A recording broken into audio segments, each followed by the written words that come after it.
Nai-stress o pagod na pagod ka na ba? Gusto ko lang ipaalala sa'yo na kahit gaano ka ka-stress ngayon, wag na wag kang sumuko sa mga pangarap mo. Kailangan mong tandaan parati na magtiwala ka sa progress na nangyayari sa buhay mo. Kahit alam ko na minsan sobrang hirap at sobrang nakakapagod na din talaga. Magtiwala ka sa kakayahan mo. Ang dami mo nang nalagpasan na mga malalaking problema dati. Ngayon ka pa ba susuko?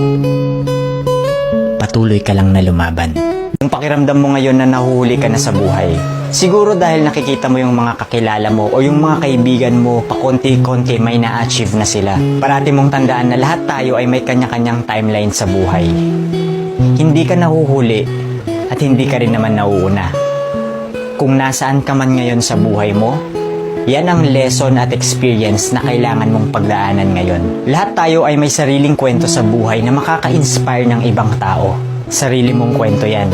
Kaya make sure na sulitin mo ang bawat moment at gawin mong fulfilling ang kwento mo kahit anong mangyari.